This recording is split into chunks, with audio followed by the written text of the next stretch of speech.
सलातु वस्सलामु अला सय्यिदिल अंबिया वल मुरसलीन। आज आप तमाम अहबाब को तहरीक लब्बैक पाकिस्तान के मरकज़ी सेक्रेटरीट में मदऊ किया गया है। उसकी एक गर्ज़ थी कि 22 मई इंशाअल्लाह तहरीक लब्बैक पाकिस्तान कराची था इस्लामाबाद पाकिस्तान बचाओ मार्च करने जा रही है। उसकी तैयारियों के सिलसिले में और हालिया मुल्क के अंदर पिछले कुछ हफ्तों कबल एक गुस्ताखियों की लहर दौड़ी, जिसमें कुछ ख़वातीन और मर्द हज़रात ने नबूवत का दावा किया और उसके बाद एक तवील सिलसिला चला जो रुकने और थमने का नाम नहीं ले रहा था। अल्हम्दुलिल्लाह वो उसके ऊपर तहरीक लब्बैक ने अमली काम किया और उन लोगों को पाबंद सलासिल करवाया और उनके ऊपर FIRs करवाई। और मुल्क के अंदर जो अब इस वक्त महंगाई, पेट्रोलियम की मसनूआत की कीमतों में मुसलसल इजाफ़ा, गैस के बिलों में और मीटर्स के अंदर जो इजाफी चार्ज और बिजली के यूनिट्स की जो महंगे तरीन कौम को देने पर और कौम को महंगाई के चक्की के पाटों में पिसने पर, इसके ऊपर तहरीक लब्बैक ने अपना एहतजाज पहले भी रिकॉर्ड करवाया शटर डाउन की सूरत में, फिर एहतजाज प्रेस क्लब्स के बाहर एहतजाज की सूरत में।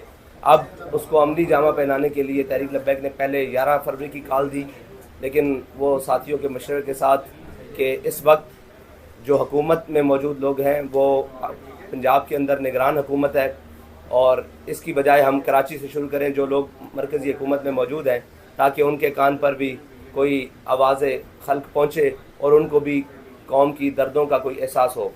उसके बाद मुल्क में हालिया सियासी अफरा तफरी और मुल्क के अंदर जो भी इस वक्त एक अजदहाम आया हुआ है उसके बारे में हमारा एक मुकम्मल ज़ाती मौक़िफ़ है, नज़रियाती मौक़िफ़ है कि हम सियासी और ज़ाती विक्टिमाइजेशन के ख़िलाफ़ हैं। वो अगरचे राना सनाउल्लाह के ख़िलाफ़ हो जनाब केस के अंदर, मुनशियात के केस के अंदर, और अगर शहरियार अफरीदी और उसकी अहलिया के ख़िलाफ़ हो। इसी तरह पूरे मुल्क के अंदर ख़वातीन के साथ जो सलूक किया गया हम उसके सख्त मुखालिफ हैं, लेकिन जो PTI की क़यादत ने और PTI के रहनुमाओं ने इस मुल्क के साथ किया, इस मुल्क की तनसीबात के साथ किया, चीज़ों के साथ किया, रोडों के साथ किया, हम उससे ज़्यादा मुखालिफ हैं। और पाकिस्तान के अंदर गिरफ़्तारियाँ हुई, एहतजाज भी हुई, लेकिन पाकिस्तान की बुनियादी चीज़ों के ख़िलाफ़ खड़े होना, इसको हम समझते हैं कि पाकिस्तान को जोग्राफियाई पहले सारा कुछ था और सरहदी हमें ख़तरात थे, लेकिन आज बैनुल-अक़वामी साजिशों ने पाकिस्तान को इस हद तक पहुंचा दिया है कि अब पाकिस्तान अंदरूनी साजिशों का भी शिकार है। और इसके ख़िलाफ़ भी तहरीक लब्बैक पाकिस्तान अपना एक बुनियादी और नज़रियाती मौक़िफ़ ये रखती है कि हम किसी भी ऐसी चीज़ को जो पाकिस्तान को अंदरूनी तौर पर कमज़ोर करने की कोशिश करेगी उसके ख़िलाफ़ तहरीक लब्बैक पाकिस्तान हमेशा मैदान अमल में खड़ी रहेगी। वो अगरचे सियासी बात हो, वो अगरचे नज़रियाती बात हो, या पाकिस्तान की असास के ख़िलाफ़ या इसके किसी भी चीज़ के ख़िलाफ़ होगी, तहरीक लब्बैक पाकिस्तान उसके ख़िलाफ़ अमलन भी खड़ी रहेगी। और उसके बाद PTI के कारकुनान और ज़िम्मेदारान को मुल्क के साथ जो 76 साल से किया गया है, कौम एक मसीहा के इंतज़ार में है। अगरचे इमरान खान ने उसको अपने तौर पर मसीहाई करने की कोशिश की, नवाज शरीफ ने कोशिश की, परवेज़ मुशर्रफ आया उसने एमरजेंसी के थ्रू कोशिश की, ज़िया-उल हक आया उसने मार्शल लॉ के ज़रिए कोशिश की, भट्टो साहब आए उन्होंने जनाब एक अपना नज़रिया रोटी कपड़ा मकान के ज़रिए कोशिश की कौम की मसीहाई। कौम तो हर एक को मसीहा समझकर उसके पीछे लगने के लिए तैयार है और कौम ने उनका साथ भी दिया। आज इमरान खान ने आवाज़ उठाया कि मैं इन चोरों के ख़िलाफ़ हूँ, उठाई और इन चोरों के ख़िलाफ़ हूँ, तो इमरान खान के साथ भी कौम खड़ी हो गई। लेकिन बदनसीबी कौम की यह है कि कौम को आज तक वही लीडर मिले जिन्होंने वोट को इज्जत दो की बात की, लेकिन अपना वीज़ा लेकर, अपनी टिकट लेकर बाहर लंदन में जाकर बैठ गए और अपने भाई को वज़ीर आज़म बनवा लिया। और इसी तरह इमरान खान उठा और उसने कहा कि मैं कौम की मसीहाई करूँगा, और मैं कौम का गिला नहीं है, कौम के बच्चों का गिला भी नहीं है। और कौम के बच्चों ने जो कुछ किया वो उनके अंदर एक फ्रस्ट्रेशन है, एक उनके अंदर गुस्सा है, गम है, और एक अपने मुल्क के साथ होने वाले इस खिलवाड़ के खिलाफ गम है। लेकिन साफ ज़ाहिर है उनके जज्बात को गलत इस्तेमाल किया गया। पहले नवाज शरीफ ने गलत इस्तेमाल किया, पूरे मुल्क की हुकूमत ली, 2/3 अक्सरियत भी ली, फिर उसके बाद आए, लेकिन हमेशा अपने कारोबार भी यहाँ से उठाकर बाहर स्टील मिलों तक ले गए, पाकिस्तान के अंदर कुछ नहीं छोड़ा। अपने भी जनाब यहाँ से सारी जायदादें लेकर बाहर सरे महल और अपार्टमेंट्स बनाए, लेकिन पाकिस्तान के लिए कुछ नहीं किया। फिर उसके बाद इमरान खान की बारी आई तो इन्होंने भी अपनी ज़ात के गिर्द लोगों को जमा कर लिया, लेकिन पाकिस्तान की बारी आई तो इन्हें सोचना भी ये गवारा नहीं किया कि मेरे इस अमल से या मेरे इन कामों से पाकिस्तान की साख को कितना नुकसान पहुंचेगा। और ये कहते थे कि जी आए रोज़ तहरीक लब्बैक के ऊपर इल्ज़ाम किया, सड़कें बंद करते हैं, धरने बंद करते हैं। तहरीक लब्बैक ने कभी भी मुल्क की सालमियत को ख़तरे में डालकर अपनी बात मनवाने की कोशिश नहीं की। हाँ, हमने एहतजाज ज़रूर किया है, हम इंशाअल्लाह आइंदा भी करेंगे। नामूस रिसालत के लिए एहतजाज, ख़त्म नबूवत के लिए एहतजाज, पाकिस्तान की बुनियादी नज़रिए के लिए एहतजाज, पाकिस्तान की सालमियत के लिए एहतजाज तहरीक लब्बैक आइंदा भी करेगी। कौम के लिए, मिल्लत के लिए किसी भी मकाम पर आवाज़ उठाना ये तहरीक लब्बैक अपना मौक़िफ़ समझती है। लेकिन इस तरह का माहौल बना देना कि मुल्क की बका ख़तरे में पड़ जाए, इसके ख़िलाफ़ तो इंशाअल्लाह हम पहले भी हैं और आज भी रहेंगे। और बाकी ये जो सियासी और ज़ाती तौर पर लोगों को हरासा किया जा रहा है या जिसे कहते हैं कि आर्मी कोर्ट्स की बात की जा रही है या आर्मी उनकी तहरीक लब्बैक सख्ती से मुखालफत करती है। ये आर्मी कोर्ट्स उस वक्त कहाँ थे जब रेमंड डेविस को इस मुल्क से रिहा किया गया है? उस वक्त कहाँ थे? वो तो पाकिस्तान का रियासती मसला था। जनरल जोसेफ को जब यहाँ से निकाला गया उस वक्त ये आर्मी कोर्ट्स कहाँ थे? ये सिविलियंस का मसला है, इसको पाकिस्तान के कोर्टों के सुपुर्द करना चाहिए। हाँ, उसकी जो भी वो अदालती मामलात हैं उनको शफाफ बनाना चाहिए। एक मजिस्ट्रेट से लेकर सुप्रीम कोर्ट की बिल्डिंग तक अगर इस मुल्क में मौजूद है और अगर ये इंसाफ नहीं दे सकते तो फिर इनको किस लिए रखा हुआ है? इतना बड़ा इदारा मौजूद है, इसलिए इदारों की लड़ाई में पाकिस्तान का नुकसान न करें। पीडीएम और एस्टेब्लिशमेंट एक तरफ खड़ी हो गई है, अदलिया और पीटीआई एक तरफ खड़ी हो गई है, तो पाकिस्तान कहाँ है? पाकिस्तान की बुनियाद कहाँ है? पाकिस्तान का आइन कहाँ है? ये सारी चीज़ें कहाँ हैं?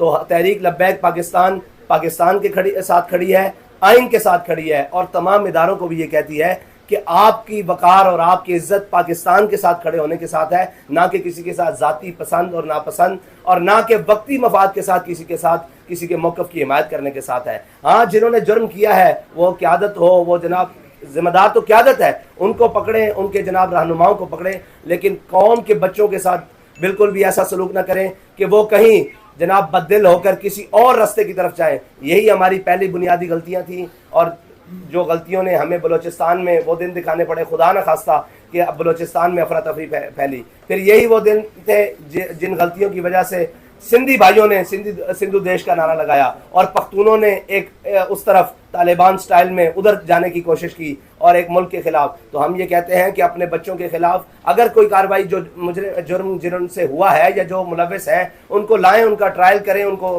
कोर्ट्स में लाएं, उनको जनाब सजा दें, लेकिन इस तरह मजमूई तौर पर कौम को पीसना इसके हम मुकम्मल खिलाफ हैं। क्योंकि हम तहरीक लब्बैक 5 क्रैकडाउन बर्दाश्त कर चुकी है, हमें पता है कि इसकी कीमत क्या देनी पड़ती है, घर वालों को क्या देनी पड़ती है, बच्चों को क्या देनी पड़ती है, खवातीन को क्या देनी पड़ती है, इसकी कीमत तालीम को क्या देनी पड़ती है, सेहत को क्या देनी पड़ती है। इसलिए हम इस सब के खिलाफ हैं। इंशाअल्लाह तहरीक लब्बैक पाकिस्तान 22 मार्च को भरपूर कराची से इस्लामाबाद मार्च करेगी और अपने मुतालबात इंशाअल्लाह हुकूमत वक्त से मनवाएगी। अच्छा, रिजवी साहब ये बता दें कि आप क्योंकि पीडीएम में नहीं शामिल हैं जी, तो आपको ये पता होना चाहिए कि दफ़ा 144 लगी है और सरकारी मशीनरी जो है हुकूमत आपके खिलाफ इस्तेमाल करेगी।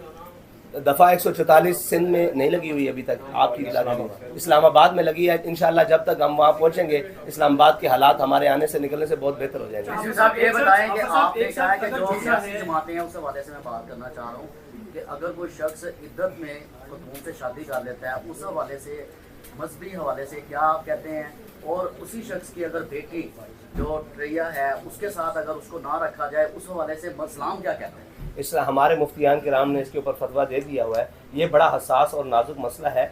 मैं ये समझता हूँ कि आप मजहबी तौर पर इसको इस्तेमाल करके इमरान खान के खिलाफ न जाए। इमरान खान की और बहुत बड़ी गलतियाँ हैं जिनको लाया जाए। इसमें तो इमरान खान अगर तौबा कर लेगा तो उसको माफ़ी मिल जाएगी, फिर हम क्या करेंगे। मसला यह है कि उसने बुनियादी कौम के साथ जो किया है उन पर बात की जाए। ये तो उसका अपना ज़ाती मसला है जिसको मुफ्तियान से आकर समझा सकते हैं। आपने ये कहा है कि जब हम इस्लामाबाद तक पहुँचेंगे तो जो दफ़ा 144 लगी हुई है वो ख़त्म हो जाएगी, तो क्या कहीं कोई बैकडोर को रास्ते हैं या कोई इशारा है? जैसे कि अक्सर आप पे इल्ज़ाम लगाया जाता है कि एक ऐसी जमात है जो किसी को इशारे पे चलती है या इसको सिर्फ इसी तरह की जो हरकत हैं उसके लिए खड़ा किया गया, क्या कहें? देखें, तहरीक लब्बैक ये समझती है कि मुल्क में हर वक्त तो नहीं 144 लग सकती ना, मुल्क में वो वक्ती तौर पर लगाई गई है और पहले भी लगती रही है कुछ दिन के लिए, तो ख़त्म हो जाएगी। तो अभी बहुत सारे दिन पड़े हैं हमारे इस्लामाबाद पहुंचने तक, और इंशाल्लाह तहरीक लब्बैक ने कभी ऐसा कोई काम नहीं किया जिसकी वजह से दफ़ा 144 को बरकरार रखा जाए। जनरल इलेक्शन को भी आपने अपनी इस मुहिम का हिस्सा बनाया है कि आप ये भी चाहते हैं, डिमांड है आपकी जनरल इलेक्शन के हवाले से भी? जनरल इलेक्शन के हवाले से हमारी ये डिमांड है कि इलेक्शन इकट्ठे हों और अपने वक्त पर हों। जब इंशाल्लाह ये हुकूमत की मुद्दत पूरी हो जाएगी फिर इंशाल्लाह उसके ऊपर भी बात होगी। अच्छा आप साहब ये बताइए कि एक शख्स झूठा हो, ज़हनी तवाज़ुन ठीक ना हो, जानी भी हो और गैरुल्लाह को सजदे भी करता हो, तो आप समझते हैं कि ऐसे शख्स की अताअत करना हलाल है या हराम है? मज़हबी पॉइंट ऑफ व्यू से क्या कहते हैं? मजहबी पॉइंट ऑफ व्यू से ये जो सारे इल्ज़ाम लगाए हैं ये जब साबित हो जाए तो फिर तो हलाल नहीं है, लेकिन जब तक साबित ना हो और जब तक उसका मौक़िफ़ ना सुना जाए उस वक्त तो नहीं कहा जा सकता ना कि ये तो उसके ऊपर सरासर इल्ज़ाम है। भाई अगर आप इमरान की बात कर रहे हैं तो इमरान के ऊपर और बहुत सारे जुर्म है जिनका आप नाम लें। उसमें सबसे बड़ा जुर्म यह है कि उसने आसिया मसीह को इन कोर्टों के जरिए रिहा करवा कर फ्रांस में जाकर प्रेस कॉन्फ्रेंसें की हैं। उसने उस शाकान रसूल के ऊपर लब्बैक या रसूलल्लाह कहते हुए अपने दौर में 53 लोगों को शहीद करवाया है। उसने बहुत सारे ऐसे काम किए हैं। उसने करतारपुर की राहदारी कादियानियों के लिए खोली है। ये बहुत लंबा केस है, आप उसके बुनियादी उसके ऊपर आए जिसके ऊपर उसने काम किया है। ये तो उसके जाती मामलात है ना, जाती मामलात के ऊपर हम गुफ्तगू नहीं कर सकते।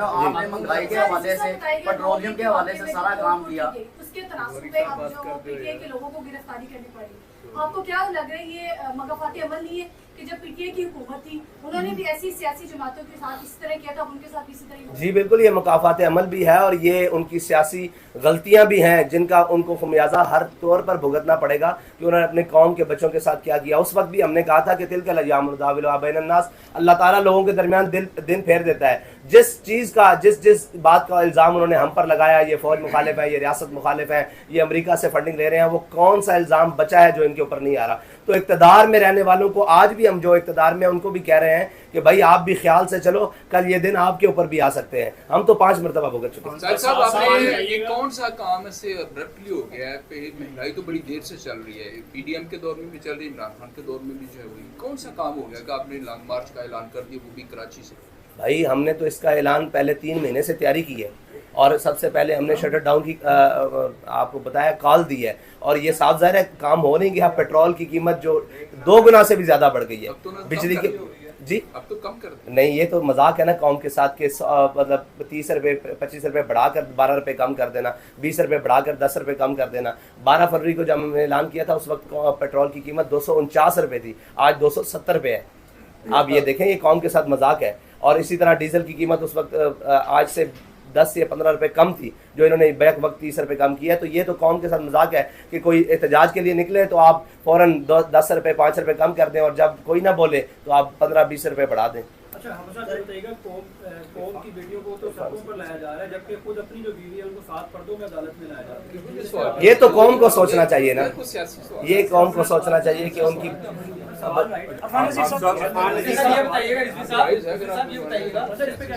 पुराने जो दौर था पीटीआई का, उस दौर में हमने देखा फ्रांस के वाक़ये को बड़ा धरना दिया गया, इसके बाद वाक़ये हुए, इंडिया में वाक़या हुआ और दीगर भी वाक़ये हुए, सूडान में भी वाक़ये हुए। उस तरह धरने नहीं दिए थे, उसमें सिर्फ प्रेस रिलीज तक जो है ना आप लोगों ने जारी की। तो क्या वजूहात थी कि उस वक्त उस तरह की जो है वो मज़ामत नहीं की गई? इसकी मैं कई दफ़ा जवाब दे चुका हूँ कि फ़्रांस के ख़िलाफ़ हमारा एहतजाज इसलिए था और उसके सफ़ीर की मुल्क बदरी इसलिए था कि वो वहाँ गुस्ताखी रियासती सतह पर हुई है, रियासती सतह पर हुई है। और ये शायद आपने नहीं सुना कि उसके सदर ने और रियासत ने उसकी हिमायत की थी, इसलिए उनके सफ़ीर को इंडिया में जो गुस्ताखी हुई है वो ज़ाती तौर पर हुई है। उसके खिलाफ हमने एहतजाज भरपूर रिकॉर्ड किया है और कल भी कोई खुदा न खास्ता रियासती सतह पर अल्लाह ना करे कोई इसकी हिमायत करता है तो हमारा मुतालबा फिर वही होगा कि उसके सफ़ीर को मुल्क बदर किया जाए। उसके लिए जो भी कुर्बानी देनी पड़ी इंशाल्लाह। इलेक्शन ईयर है, ये महंगाई के खिलाफ कोई रैली है या ये आप बाकायदा तौर पे इलेक्शन की कैंपेन का आगाज कर रहे हैं? अभी तो महंगाई के खिलाफ है, जब इलेक्शन के लिए आएंगे तो इंशाल्लाह हम बताएंगे। जो भी तहरीक लब्बैक के नजरिए पर आ जाएगा उससे कोलेशन बन सकती है। खाली हुकूमत की वजह से नहीं, इसके पीछे पूरी माशी ढांचा और टैक्सेस और लीवीज और ड्यूटीज वगैरह, तो जब तक वो कम नहीं होंगी और हुक्मरानों और ब्यूरोक्रेसी की अय्याशियाँ कम नहीं होंगी, आपका ये एहतजाज बेमाने रहेगा इसलिए कि वो इसी फार्मूले के तहत 5-10 रुपये फिर कम कर देंगे। आपका हदफ वो जालिमाना कवानीन क्यों नहीं है जिसकी वजह से सिर्फ अशराफिया अय्याशी कर रही है और आवाम सड़कों पे और अपने घरों में भूखी मर रही है। आपका टारगेट वो होना चाहिए ना जिससे महंगाई की जड़ ही ख़त्म हो जाए, इस तरफ आपकी नज़र क्यों नहीं है? बहुत अच्छा सवाल किया आपने। देखें, हमने फार्मूला दिया, हमने ये कहा कि आप 800-700 सीसी वाले के लिए पेट्रोल की कीमत ये रखें, बाइक्स वालों के लिए ये रखें, बड़ी गाड़ियों वालों के लिए ये रखें। इसकी जद में अशराफिया ही आ रहा है और लोग पूछ रहे हैं कि आपसे किसी ने रब्ता किया। हमसे हुकूमत ने तो रब्ता नहीं किया, लेकिन जो हुकूमत के वो पाले हुए लोग हैं जो इसके कमीशन खाते हैं, उन्होंने हमसे रब्ता किया कि आप ये क्या करने जा रहे हैं, आप भी पर लीटर कोई हमसे कमीशन ले लें, हमसे कोई बात कर लें। तो इसका मतलब है हमारा तीर बहदफ हुआ, हमारा तीर बहदफ हुआ। उनको थोड़ी परेशानी का सामना करना पड़ा। वो हमसे कह रहे हैं कि आप हमसे वो ले लें, क्या नाम है उसका, कमीशन लें पर लीटर और आप अपने अकाउंट्स बताएं, हम उनके अंदर पैसे भेजने के लिए तैयार हैं। हमने कहा हमें नहीं चाहिए, हम कौम के साथ खड़े हैं और कौम के लिए पेट्रोल सस्ता करो। दूसरा बात है, हमने एक पूरा वाइट पेपर दिया इनको कि आप जनाब 3000 सीसी 5000 सीसी वाली गाड़ियों के लिए ये पेट्रोल की कीमत रखें और नीचे ये रखें, ताकि गरीब को आसानी हो और अशराफिया को और ब्यूरोक्रेसी को और एस्टेब्लिशमेंट को और जो इसमें मुल्क में मुफ्त चीज़ें इस्तेमाल कर रहे हैं उनके लिए ये कीमतें रखें और उनको ये टैक्सेस लगाएं, ताकि उनको पता लगे कि इसकी कौम को कीमत क्या देनी पड़ती है। आपको मार्च की इजाजत मिल जाएगी, जबकि हालात इतने नाजुक हो गए हैं। लाहौर में जमान पार्क को बंद किया है, लाहौर वाले परेशान हैं। आप समझ देंगे कराची से आपको मार्च की इजाजत होगी, क्योंकि हालात क्यों खराब हुए हैं, उन्होंने मुल्क के हालात खराब किए हैं तो इस वजह से हुआ है ना। हर एक के लिए तो एक पैमाना नहीं हो सकता, जिसने जुर्म किया उसको उसकी सजा मिलेगी, हर एक को तो नहीं उसकी सजा मिलेगी ना। हमने तो कोई जुर्म नहीं किया, हम तो पाकिस्तान के लिए निकले। समझते नहीं, हम कहते हैं हमारा मार्च होगा, अगर हुकूमत ने रोका भी तो तब भी होगा। एहतजाज किया, दफा 144 नाफिज थी, उन पे अमल हुआ, जबकि पीडीएम ने हालिया सुप्रीम कोर्ट के बाहर एहतजाज किया, दफा 144 नाफिज थी, लेकिन उनके साथ तो कोई ये तो दोहरा कानून हम कह रहे हैं ना कि पीडीएम ना इख्तियार करे, और मेरे ख्याल से उन्होंने जंगले भी फैलांगे हैं, उन्होंने जनाब सुप्रीम कोर्ट की बाहर जाकर घेराव भी किया है। तो हम तो इसके सख्त मुखालिफ हैं, इसके सख्त मुखालिफ हैं, इसलिए कि जनाब जब उनके लिए एहतजाज मना है और सुप्रीम कोर्ट के बाहर जाना मना है, तो इनके लिए 2 कवानीन पाकिस्तान के अंदर बैक वक्त ना दिखाएं जिससे किसी के बयानियों को फ़ायदा हो। अकल का इस्तेमाल करें और फाहम फरासत का इस्तेमाल करें और पाकिस्तान को बेहतरी की तरफ लेकर जाएं, ना कि अपनी ज़ाती मफादात की तरफ लेकर जाएं और ज़ाती बका की तरफ लेकर जाएं। सब ये बताइएगा कि आपका ये जो मार्च है ये कराची से 22 को शुरू होगा और कब पहुंचेगा, कितने दिनों में इस्लामाबाद पहुंचेगा, और दूसरा ये भी बता दीजिएगा कि ये आगे जो धरने की शक्ल ये तैयार कर सकता है, कितने दिन का शेड्यूल इसका बता। जी, हमारा रूट प्लान मौजूद है, वो आपको दे दिया जाएगा सोशल मीडिया और मीडिया के जरिए भी, और पेपर्स में भी इंशाल्लाह रूट प्लान वो सारी चीज़ें हैं मिट्टी रोड के थ्रू आ रहे हैं। और दूसरी बात है कि आपने कहा कि धरना और ये वो, जब तक हमारे मुतालबात ना माने गए इंशाल्लाह हम रोड पर रहेंगे अपनी बात। ये मार्च जो आप कर रहे हैं इसमें बाकी जमातों भी आप शामिल करेंगे या सलाह आम है यारान नुक्तादान के लिए? आपका क्या प्रोग्राम है? जी, अब तक तो तहरीक लब्बैक के ज़रिए तमाम ही है। साहब आपके जो मुतालबात हैं वो सिर्फ महंगाई तक महदूद है या इलेक्शन की भी कोई डिमांड है कि बस इलेक्शन जब मुद्दत पूरी हो जाएगी असेंबली की, उस वक्त फिर हम आपको बताएंगे। इमरान खान की एस्टैब्लिशमेंट से लड़ाई हो रही है और जाहिर है आप एस्टैब्लिशमेंट के खिलाफ हैं। इस बुरे वक्त में अगर एस्टैब्लिशमेंट आपको शाखी जतून पेश करती है और इस मुश्किल से निकालने के लिए आपसे कोई तामल चाहती है, तो क्या आप लॉन्ग मार्च के जरिए जो इमरान खान का ये एक है इंतशार उसकी तवज्जो बटाने के लिए एस्टैब्लिशमेंट की मदद करेंगे? देखिए जी, हम हरगिज़ उस किसी की मदद नहीं करेंगे जिसका आईनी हक पाकिस्तान में अपनी हुदूद से बाहर जाता है। हम हर वक्त हर लम्हा पाकिस्तान की मदद करेंगे। पाकिस्तान के लिए हमारे खून की भी ज़रूरत होगी तो हम देंगे, हमारी जान की ज़रूरत होगी, माल की ज़रूरत होगी, हम देंगे। एस्टैब्लिशमेंट को हम कहते हैं कि आपका वक्त और आपकी हुदूद ये है कि आप बॉर्डरों पर जाएं और अपना काम करें और बंद कमरों में फैसले नहीं करें, ये हमारा बुनियादी मौक़िफ़ है। और दूसरी बात रही कि इमरान खान को कहते हैं कि इस पाकिस्तान के खिलाफ उस हद तक ना जाओ कि कल को जिस पाकिस्तान के खिलाफ तुम इस तरफ जा रहे हो, जिस इसकी बका भी जनाब खतरे में चली जाए, तो अपनी सियासत करनी है, अपनी चीज़ें करनी है, अपनी हुदूद में हुदूद को ना फैलाओ, अपने और पराये की तमीज़ को ख़त्म ना करो। अपनी लड़ाई को अगर लड़ना है तो अपने कंधों पर लड़ो, ना कि कौम के बच्चों के इस्तेमाल करके। जब भी इलेक्शन कंटेस्ट करती है तो इनका वोट बैंक कभी भी इनके जो कैंडिडेट्स हैं उनको जितवाने में मददगार साबित नहीं होता। उसके कंपैरेटिव में साबित होता है कि कोई ना कोई पार्टी हरवा दी जाती है या उसकी कहीं पर एडजस्टमेंट की जाती है। तो आपके साथ खास तौर पर ये मामला है कि आपके कैंडिडेट 10,000 या 11,000 या 12,000 का वोट बैंक लेके दूसरी पार्टी को डैमेज कर रहे हैं और फौज कंसिडर करती है कि जी इनको इस तरह अकोमोडेट किया जाए कि लोग अकोमोडेट होते हैं। तो क्या आप कहीं ना कहीं पे अपने आप को एडजस्ट करने के लिए, सिस्टम में आने के लिए क्या प्ले आपके पास प्ले किया, आपके पास माइंड किया कि किस पार्टी के साथ मिलकर चलेंगे? हम सिस्टम में आने के लिए 100 साल भी मेहनत करनी पड़ी तो इंशाल्लाह करेंगे अपने बुनियादी नज़रिए के ऊपर। और आपने कहा कि अगर वोट, तो वोट को बढ़ाने के लिए इंशाल्लाह हमारा जब नज़रिया कौम के पास पहुंचेगा और इन्हें पता लगेगा कि ये कौम की मुखलिस की आदत है तो मजहबी जमातों को वोट डलता है। लेकिन वो लोग जो आलमी इस्टेब्लिशमेंट के मोरे हैं और उनकी मुदाखलत है, वो ये नहीं चाहते कि इस कौम को मुखलिस लीडर मिलें और इनकी बात समझने वाले और कौम के अंदर से लोग मिलें।